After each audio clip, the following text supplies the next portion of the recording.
So my mother was never hip to expensive restaurants. If we ever went out to a restaurant, we went to the cheapest restaurant in town, and we were well trained to order the cheapest thing on the menu. For years and years and years, I ordered the cheapest thing on the menu.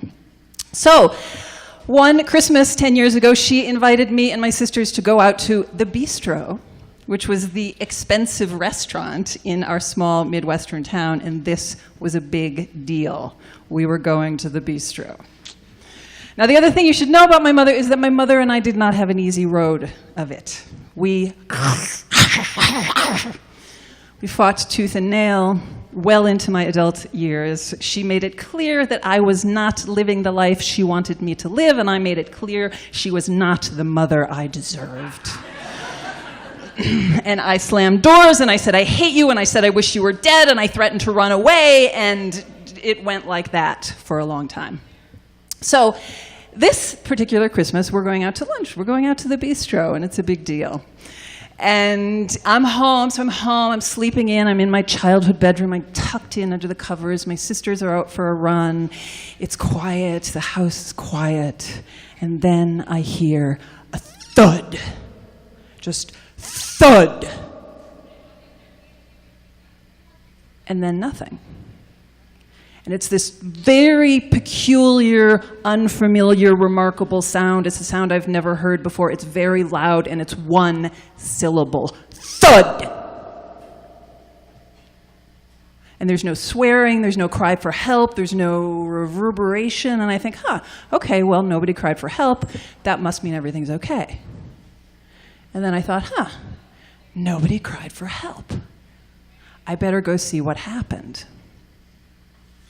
So I go downstairs, and I walk down the hallway, and I turn into the kitchen, and I see a chair knocked over and a broken light bulb, and my mother passed out on the kitchen floor with a pool of blood around her head, a growing pool of blood. My father is on his knees over her, next to her, and he's in this state of shock, and he's just saying over and over, she's not responding, she's not responding, she's not responding, she's not responding. Janet, honey, she's not responding, she's not responding, she's not responding. And in that moment, the clock stopped. I look at the clock, and it's 20 to 10. And I'm in Ohio, it's December, the sky is gray, there are dirty dishes in the sink, I feel my feet on the floor, my breath, my belly, my heart, my skin, my mother is passed out on the kitchen floor in a pool of blood. And she's not moving. She's totally still. And I think, is this the part where my mother dies? Is this how it happens?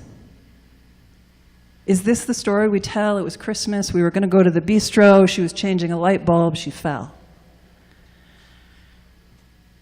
And I look at her body, and it's so, so soft. All the judgment and fear and disappointment and anger is gone from her body. It's so soft and heavy and vulnerable.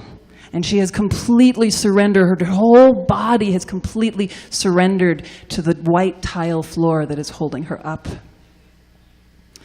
And for once, I don't want to kill my mother. I say, Mom, no, wait, not yet. Wait, I'm sorry, not yet.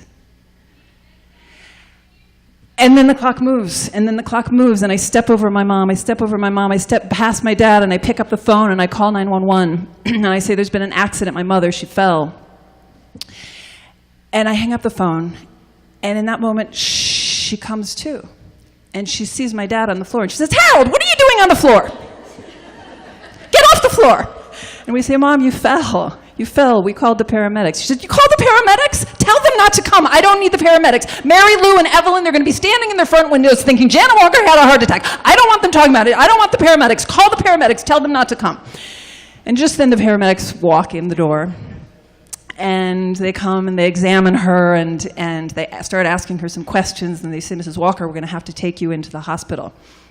And she says no. She stands up and with this fierce determination, she says, no, I'm not going to the hospital. I have a lunch date with my daughters.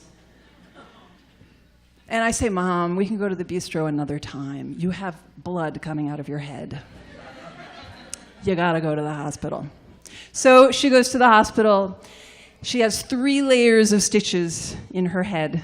That night we order Chinese food and we go to the hospital and we sit with her. The next day she comes home and I lay her on the living room floor and I hold her head in my hands. And for the next week, every day, I hold my mother's head in my hands.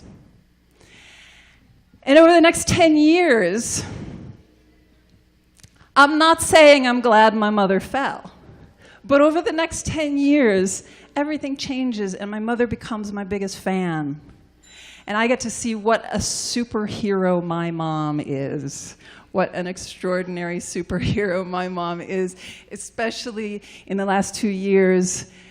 The depth of love and tenderness and devotion with which she cared for my dad in the last 2 years of his life is breathtaking. So I had the honor of being with my mom on her birthday before my dad died, and we talked about going to the bistro. We were like, let's go to the bistro, because 10 years later, we still hadn't taken a rain check. And she said, no, I don't want to spend the money. It's too expensive. So let's just stay home. We sat out in the back garden, which she so masterfully designed.